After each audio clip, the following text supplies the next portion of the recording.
Hello दोस्तों, स्वागत है आपका हमारे यूट्यूब चैनल सम्राट एजुकेशन में। दोस्तों, इस वीडियो में आप लोगों को फंडामेंटल ऑफ एग्रीकल्चर इकोनॉमी का 20 से 25 क्वेश्चन बताने वाला हूं, जो कि 2 नंबर वाले क्वेश्चन हैं। तो दोस्तों, मोस्ट इम्पॉर्टेंट क्वेश्चन है। इससे बाहर से आपके एग्जाम में क्वेश्चन नहीं आएंगे, 2 नंबर वाले। तो चलिए स्टार्ट करते हैं। पहला, यूटिलिटी मतलब उपयोगिता।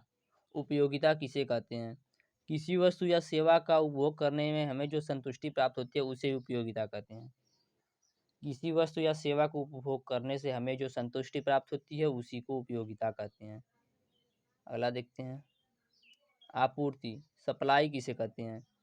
किसी संसाधन की वह मात्रा जो उस संसाधन के उत्पादक का किसी कीमत के बदले उस संसाधन के उपभोक्ताओं को देने के लिए तैयार होते हैं, उसे आपूर्ति या सप्लाई कहते हैं।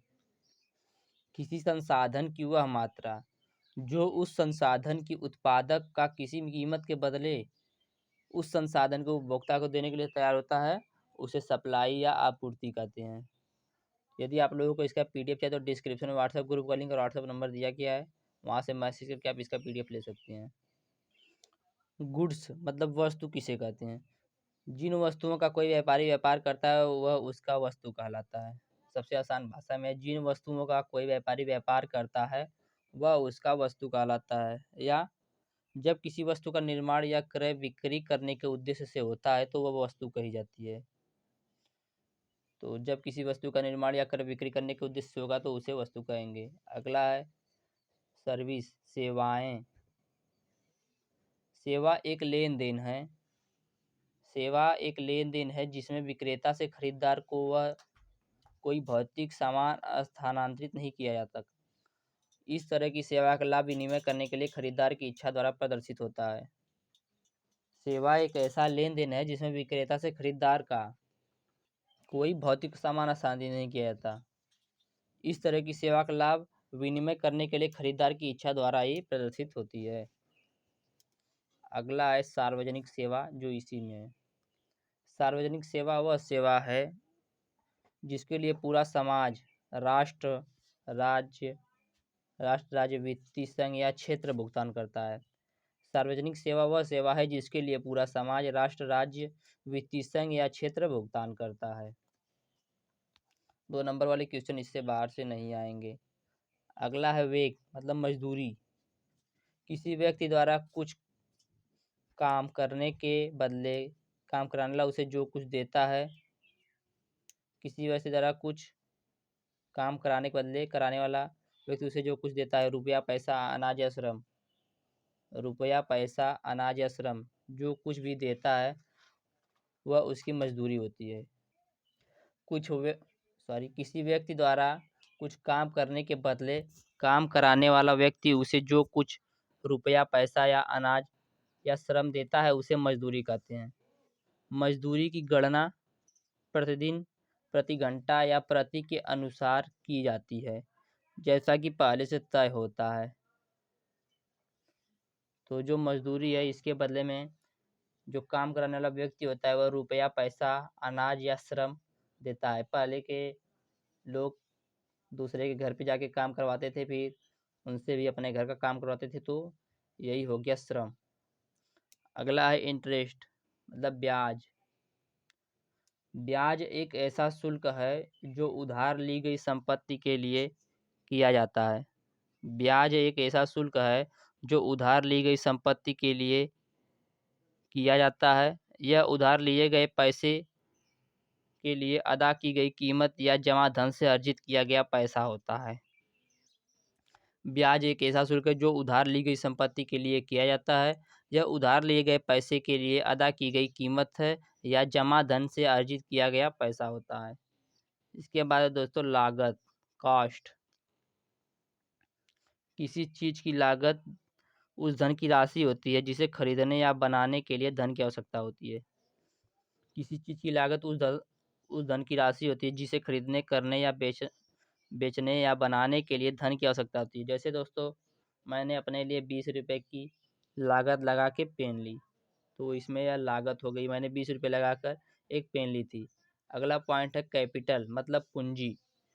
पूंजी साधारणतया उस धनराशि को कहते हैं जिससे कोई व्यापार चलाया जाए। पूंजी साधारणतः उस धनराशि को कहते हैं जिससे कोई व्यापार चलाया जाए। अब है कैपिटल मार्केट मतलब पूंजी बाजार। तो पूंजी बाजार किसे कहते हैं? पूंजी बाजार प्रतिभूतियों का वह बाजार है जहां कंपनियां और सरकार लंबे समय के लिए धन जुटा सकते हैं। पूंजी बाजार प्रतिभूतियों का वह बाजार है जहां कंपनियां और सरकार लंबे समय के लिए धन जुटा सकते हैं। यह वह बाजार होता है जहां पैसा 1 साल या इससे अधिक समय के लिए दिया जाता है। फिर से सुनिएगा पूंजी बाजार को। पूंजी बाजार प्रतिभूतियों का वह बाजार है जहां कंपनियां और सरकार लंबे समय के लिए धन जुटा सकते हैं। यह वह बाजार होता है जहां पैसा 1 साल या इससे अधिक समय के लिए दिया जाता है। यह ऐसा बाजार होता है दोस्तों जहां पैसा 1 साल या इससे अधिक समय के लिए दिया जाता है। पूंजी बाजार में शेयर बाजार और बांड बाजार भी शामिल है। शेयर मार्केट और बांड मार्केट भी पूंजी बाजार में शामिल है। अगला है वांट मतलब आवश्यकता। आवश्यकता किसे कहते हैं? आवश्यकता का अर्थ संतुष्टि या आनंद या लाभ से है जो किसी व्यक्ति को धन संपत्ति के उपभोग से प्राप्त होता है। आवश्यकता अर्थ संतुष्टि या आनंद या लाभ से है जो किसी व्यक्ति को धन संपत्ति के उपभोग से प्राप्त होता है। या आसान भाषा में कहे तो जिसके बिना साधारण सा काम न चल सके वह आवश्यकता है। जिसके बिना साधारण सा काम न चल सके वह आवश्यकता है। इसके बाद दोस्तों मार्केट बाजार। बाजार किसे कहते हैं? ये अर्थव्यवस्था ऐसी अर्थव्यवस्था होती है जिसमें निवेश उत्पादन और वितरण के निर्णय उन मूल्य संकेतों द्वारा निर्धारित होते हैं जो प्राकृतिक रूप से स्वयं ही मांग कर आपूर्ति की स्थिति से उत्पन्न होता है। बाजार अर्थव्यवस्था ऐसी अर्थव्यवस्था होती है जिसमें निवेश उत्पादन और वितरण, निवेश भी होता है, उत्पादन भी होता है और वितरण, इनका निर्णय उन मूल्य संकेतों द्वारा निर्धारित होता है जो प्राकृतिक रूप से स्वयं ही मांग और आपूर्ति की स्थिति से उत्पन्न होती है। इसके बाद है दोस्तों माइक्रो इकोनॉमी। व्यष्टि बाजार मतलब छोटा बाजार। अर्थशास्त्र की वह शाखा जिसके अंतर्गत यह अध्ययन किया जाता है कि किस प्रकार अर्थव्यवस्था के व्यक्तिगत अवयव, परिवार एवं फर्म विशिष्ट रूप से उन बाजार में सीमित संसाधनों के आवंटन का निर्णय करते हैं जहां वस्तुएं एवं सेवाएं बेची एवं खरीदी जाती हैं। माइक्रो इकोनॉमी वह अर्थशास्त्र की वह शाखा है जिसके अंतर्गत यह अध्ययन किया जाता है कि किस प्रकार अर्थव्यवस्था के व्यक्तिगत अवयव, परिवार एवं फर्म विशिष्ट रूप से उन बाजार में सीमित संसाधनों के आवंटन का निर्णय करते हैं जहां वस्तुएं एवं सेवाएं खरीदी एवं बेची जाती हैं। यह दोस्तों नाबार्ड।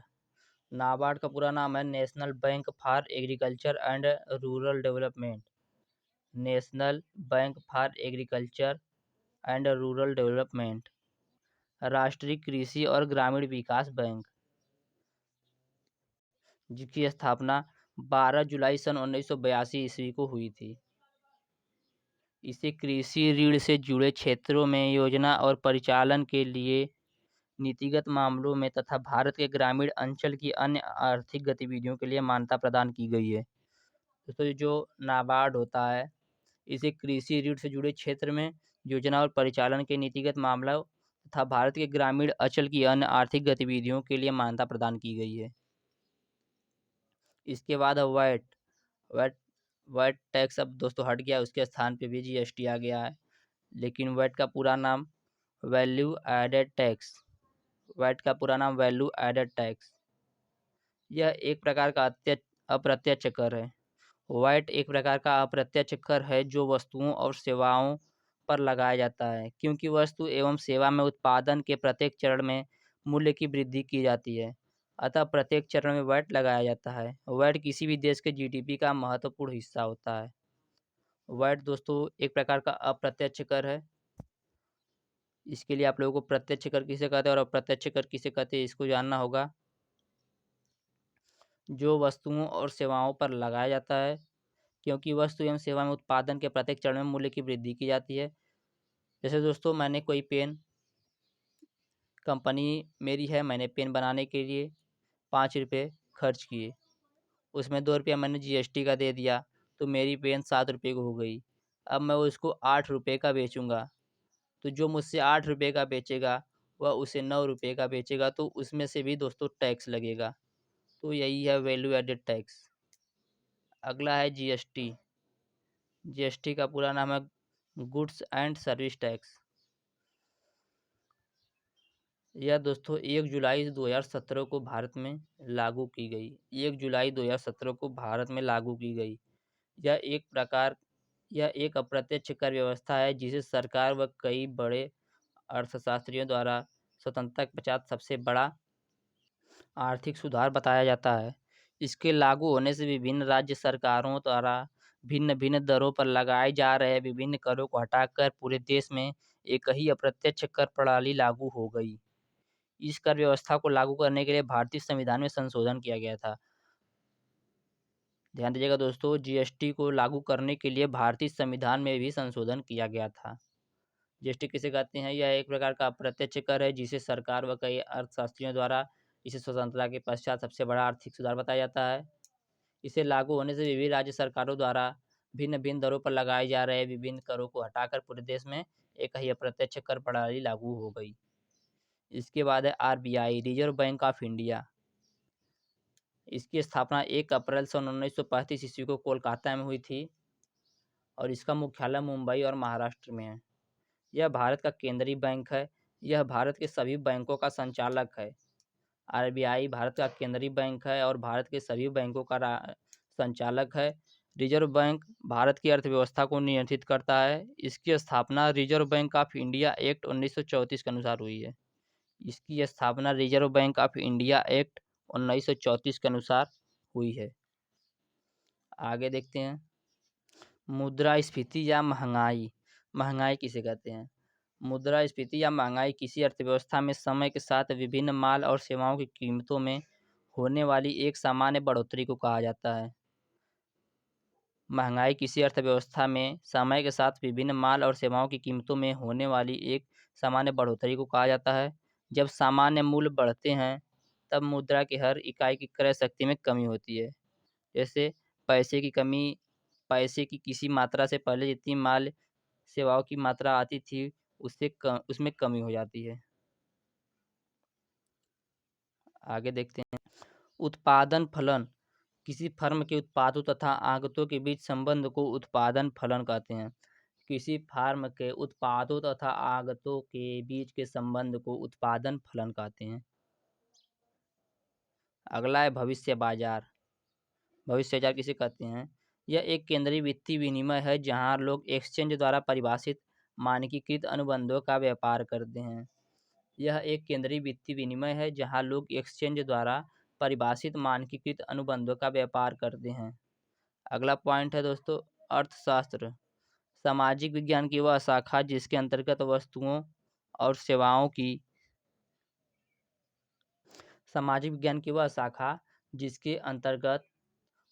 और सेवाओं के उत्पादन, वितरण, विनिमय और उपभोग का अध्ययन किया जाता है, अर्थशास्त्र कहलाता है। अर्थशास्त्र की उत्पत्ति संस्कृत शब्द के अर्थ जिसका आशय धन, संस्कृत शब्द के अर्थ का मतलब संस्कृत में होता है धन और शास्त्र की संधि से बना है जिसका मतलब है धन का अध्ययन। तो अर्थशास्त्र सामाजिक विज्ञान की वह शाखा जिसके अंतर्गत वस्तुओं और सेवाओं के उत्पादन, वितरण, विनिमय और उपभोग का अध्ययन किया जाता है। अगला है दोस्तों, मांग की कीमत लोच। एक वस्तु की कीमत लोच इस बात का माप है कि मांग की गई मात्रा उसी कीमत के प्रति कितनी संवेदनशील है। किसी वस्तु की कीमत लोच इस बात का माप है कि मांग की गई मात्रा उसकी कीमत के प्रति कितनी संवेदनशील है। अगला पॉइंट है मांग की लोच। मांग की लोच किसे कहते हैं? किसी वस्तु की कीमत में परिवर्तन के फलस्वरूप उसकी मांग में जो परिवर्तन होता है उसे मांग की लोच कहते हैं। किसी वस्तु की कीमत में जब परिवर्तन होता है उसके फलस्वरूप उसकी मांग में जो परिवर्तन होता है उसे मांग की लोच कहते हैं। अगला पॉइंट है मांग का नियम। सभी बातें मतलब अन्य बातें समान रहने पर वस्तु की कीमत घटने से उसकी मांग बढ़ती है और वस्तु की कीमत बढ़ने से उसकी मांग घटती है।